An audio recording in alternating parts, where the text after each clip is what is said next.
ఈ వీడియో మొదలయ్యే ముందు మీకు ఒక చిన్న విజ్ఞప్తి. ఈరోజు మీ తాతయ్య అమ్మమ్మ బ్రతికే ఉంటే ఈ వీడియో పూర్తయ్యాక వారికి ఒక్కసారి ఫోన్ చేయండి. ఒకవేళ వారు ఈ లోకంలో లేకపోతే ఈ వీడియోని వాళ్ళ జ్ఞాపకాలని గుర్తు చేసుకుంటూ చూడండి. ఒక వృద్ధాశ్రమంలో కిటికీ పక్కన ఉన్న కుర్చీలో ఒక తాతయ్య, చేతిలో పాత మొబైల్ ఫోన్.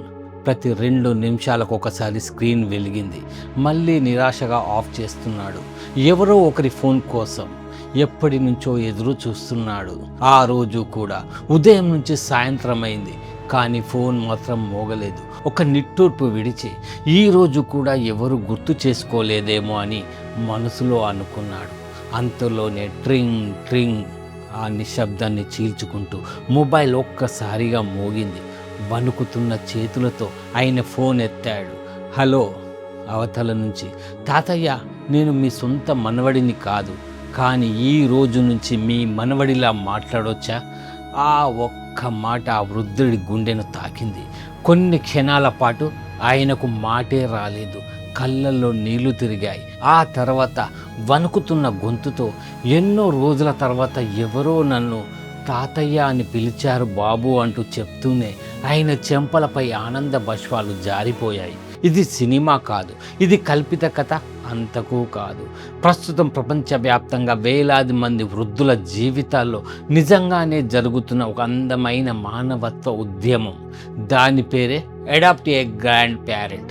ఇది పిల్లలను దత్తత తీసుకోవడం కాదు, వృద్ధులను ఇంటికి తీసుకురావడము కాదు, వారి ఆస్తుల కోసం కూడా కాదు, వారికి కొంత సమయం ఇవ్వడం, కొంత ప్రేమ పంచడం, అంతే. ఒక్కసారి మన చిన్ననాటి రోజులు గుర్తు చేసుకోండి. తాతయ్య భుజాలపై కూర్చొని జాతరకు వెళ్ళిన రోజులు, అమ్మమ్మ చేతితో తినిపించిన ఆ ఒక్క ముద్ద, రాత్రిళ్ళు అనగనగా ఒక రాజు అని మొదలయ్యే కథలు, వాళ్ళ ఒడిలోనే పడుకున్న ఆ మధురమైన క్షణాలు. మన బాల్యంలో మన ప్రపంచమే వాళ్ళు. కానీ ఈరోజు అదే తాతయ్య, అదే అమ్మమ్మ ఒక కిటికీ పక్కన కూర్చొని ఎవరైనా వచ్చి ఎలా ఉన్నారు అని అడుగుతారా అని ఎదురు చూస్తున్నారు.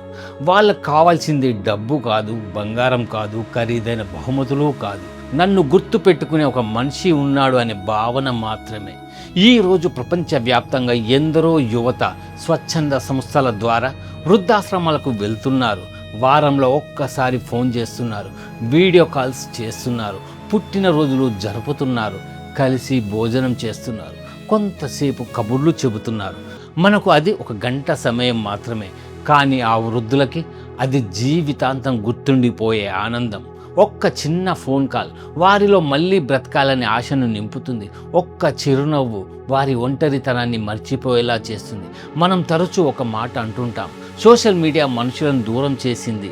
కానీ అదే సోషల్ మీడియా ఈరోజు ఒక అపరిచిత యువకుడిని ఒక తాతయ్యకు మనవడిగా మార్చింది, ఒక అపరిచిత యువతిని ఒక అమ్మమ్మకి మనవరాలిగా మార్చింది.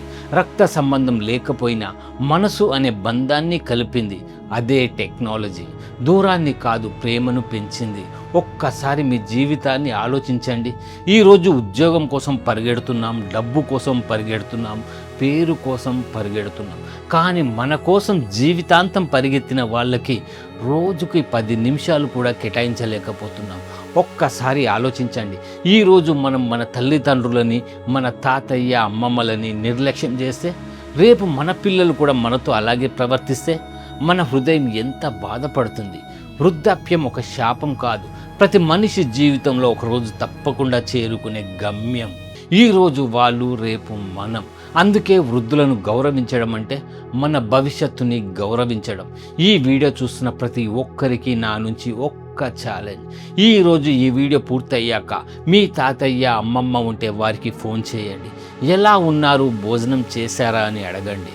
వాళ్ళు ఈ లోకంలో లేకపోతే మీ దగ్గరలో ఉన్న ఏదైనా వృద్ధాశ్రమానికి వెళ్ళండి, లేదా మీ కాలనీలో ఒంటరిగా ఉండే ఏదైనా తాతయ్య అమ్మమ్మతో 5 నిమిషాలు మాట్లాడండి. నమ్మండి, మీరు ఇచ్చేది 5 నిమిషాలే కావచ్చు, కానీ వారికి అది జీవితాంతం గుర్తుండిపోయే ప్రేమ. గుర్తుంచుకోండి, ప్రపంచాన్ని మార్చడానికి కోట్ల రూపాయలు అవసరం లేదు, ఒక ప్రేమతో కూడిన పలకరింపు చాలు. ఒక్క చిన్న ఫోన్ కాలు చాలు, ఒక్క గంట సమయము చాలు.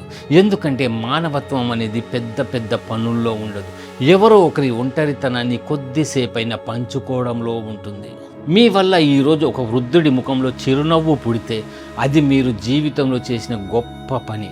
మనిషిగా పుట్టాం, మనిషిలా బ్రతుకుదాం, ప్రేమని పంచుదాం, మానవత్వాన్ని నిలబెడదాం.